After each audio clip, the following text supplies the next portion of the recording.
There are many of us, our fire is low. We are suffering from fireism. Hypo, you are low. We need to ascend to hyper. Many people say that they are on fire. They don't know fire. You don't know what is fire yet. They say they are on fire. You come and say this brother is on fire. This brother is on fire. It's just mere passion. It's enthusiasm that we are calling fire. Because if that man had fire, when everywhere is cold, he self-sustains himself. There is an engine, a generator that works inside that proves his capacity when everyone is cold. There is a permanent connection between the altar and the fire. Permanent, not to be revoked, not to be changed. A permanent relationship looks as if that the fire, the quality that we seek from the altar, that has the capacity to have imprint and impact, cannot emerge until we do the business of the altar. We have never achieved much by an organizing of ministry. It is men literally consumed with heavenly fire. They don't even see themselves as if they are doing ministry. They are just burning. Whilst others are too ministry conscious ministry, these guys are just, they are burning. What you are saying, they are not aware of it. They are just burning. They are burning with heavenly coals. They are burning.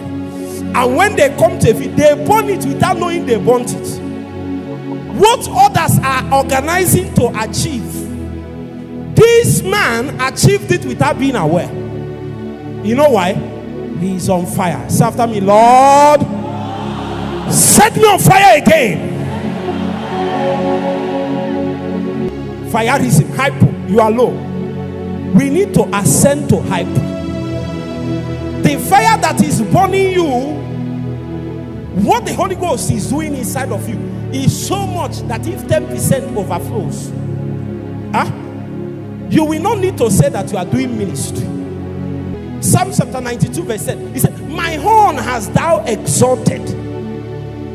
My horn is filled with fresh oil. Oil is different from horn. Horn is authority. Oil is what fills it. Sometimes our horn is full of oil, but the horn is small, so it cannot affect much. Jesus needed a horn that have the capacity to give him influence and control. He said, if I be lifted up. So he was talking about his death.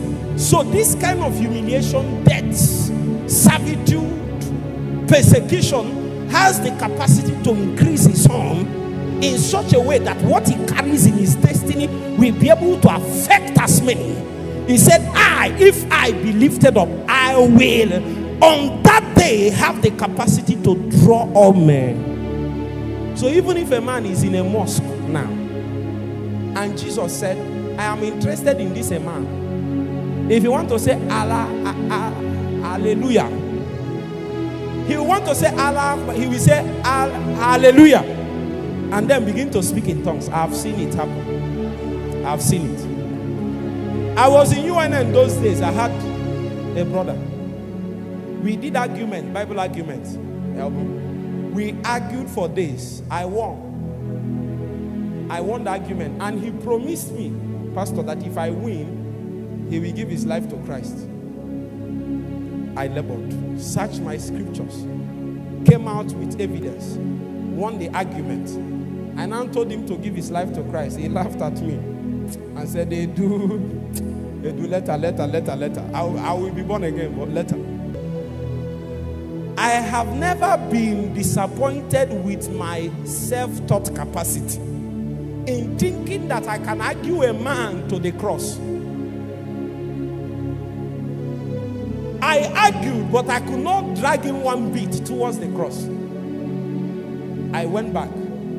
It was in that period I stumbled on the book by Lord Ravihill. He said, give me unction or I die. I changed it to give me soul or I die. And I said, give me this soul. I went on 6 days fasting. I took the name of the brother, kept it before me. I was saying, Lord, I was calling his name. Give me this soul. or I die. Give me this soul or I die. I kept calling his name. As I was calling his name, I didn't know something was happening. He saw a very fine damsel. Are you with me? Then he said, the damsel was fair to behold. He now said, I need to touch this one now. When he went, the sister said, I'm born again, I'm in a fellowship, so I can't do this. The brother said, I will join you to fellowship. Is it not fellowship? Let's go now. So he went to fellowship. As he was going to fellowship, he was perfecting his plan to sleep with his sister. Perfecting it. First time, second time, third time. On the final one, before the sister will pay him a visit. Are you with me? He now came to fellowship. I know the fellowship in UNM. He went to the fellowship. Thank God in that fellowship they allowed the Holy Ghost to move. If you are a fellowship president, executive member, make sure by all means that at least once in a while the Holy Ghost does what? Moves.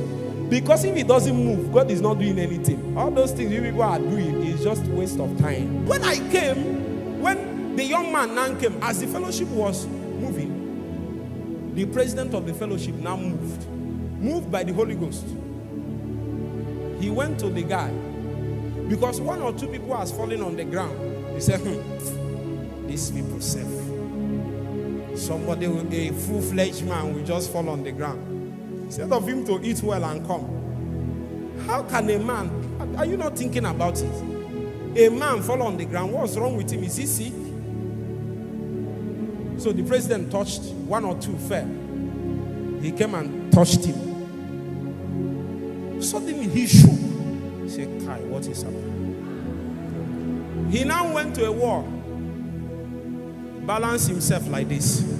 Say, guy man like me fall. How? He now balanced in the wall. In case his leg cannot carry him, let the wall carry him. Balanced well. My brother, that was the last thing he remembered 2 hours later. The last thing he remembered was when he laid on the wall. When he woke up 2 hours later, fellowship has closed. Everybody has left. It was remaining only him and the executives. And everybody was speaking in tongues. When he got born again and spoke in tongues, he doesn't know. All he realized is that he woke up from there speaking in tongues. His own was so bad that he went back to his room and had a cultist that was a roommate. He was living in, what's that place behind Six Flags? Huh? It's called Behind Flats, am I correct? He was living behind flats. And when he went there, are you with me?